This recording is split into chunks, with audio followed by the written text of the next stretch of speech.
ہیں. ہمارے ایک دوست ہیں, وہ ایک دن راولپنڈی کے سفر پہ گئے تو واپس انہوں نے مجھے بتایا کہ میں نے ایک عجیب نظام دیکھا ہے کہ جو ڈرائیور تھا وہ بالکل خاموشی کے ساتھ جو ہے وہ یہاں گوجرانوالا سے پنڈی تک کا سفر کرتا رہا, اس نے کوئی کلام نہیں کیا. عموماً کنڈکٹر کے ساتھ ڈرائیور کو گفتگو کرتے ہیں لیکن اس نے نہیں کیا, لیکن مجھے محسوس ہوا جس طرح زیر لب کچھ پڑھ رہا ہے. تو میں جب راولپنڈی کے قریب پہنچا تو میں نے اس ڈرائیور کے قریب ہو کر کے پوچھا تو کچھ پڑھتا دکھائی دیتا ہے اور میں تجھے بولتے نہیں دیکھا. تو اس ڈرائیور نے کہا کہ میں خیر سے حافظ قرآن, اور جب بس فیصلہ آباد سے نکلتی ہے پنڈی تک آتے ہوئے میں 15 پارے پڑھ لیتا ہوں, اور دن میں ایک پھیرا ہی لگتا ہے. تو جب واپس پنڈی سے چلتا ہوں تو فیصلہ آباد آتے ہوئے 15 پارے میں پھر پڑھ لیتا ہوں, اور میری یہ مشق ہے کہ میں اپنا کاروبار بھی کرتا ہوں اور دن میں ایک قرآن بھی ختم کرتا ہوں. اب کاروبار بھی نہیں رکا اور سرمایہ بھی مل گیا, اور اتنا بڑا سرمایہ, اتنی بڑی سعادت کہ ہر حرف کے بدلے 10 نیکیاں, اور وہ روزانہ ایک قرآن مجید کی تلاوت کر رہا ہے. تو انسان اگر چاہے تو اپنے وقت کو اس انداز سے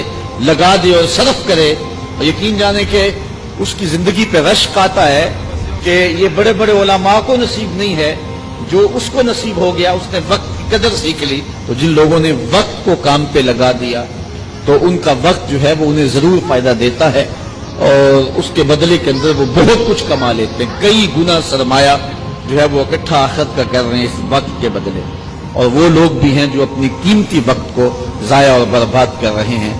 زندگی انتہائی مختصر دورانیہ ہے, اور ہمیں اس کی ایک ایک سانس کے بدلے کوئی اچھائی ساتھ جوڑ دینی چاہیے. ہم اپنا بہت سارا وقت ضائع کر دیتے ہیں. بعض کا ہم دین کی بات کریں تو کہتے ہیں جی وقت ہی نہیں ہے. آج کل قرآن مجید کی تلاوت کا اگر مزاج ہم دیکھنا چاہیں تو کسی زمانے میں لوگوں کے پاس حالات ایسے تھے کہ ہر نماز کے بعد مسجد میں لوگ قرآن مجید کھول کے بیٹھ جایا کرتے تھے. حضرت امام اعظم امام ابو حنیفہ علیہ رحمہ, آپ ماہ سیام میں 63 قرآن مجید ختم کیا کرتے تھے. 30 دن میں 63 قرآن مجید, ایک دن کو قرآن مجید پڑھتے, ایک رات کو پڑھتے. مہینے میں 3 قرآن مجید تراویح میں ختم کرتے. تو اس طرح ایک مہینے میں 63 مرتبہ قرآن مجید کی تلاوت کیا کرتے.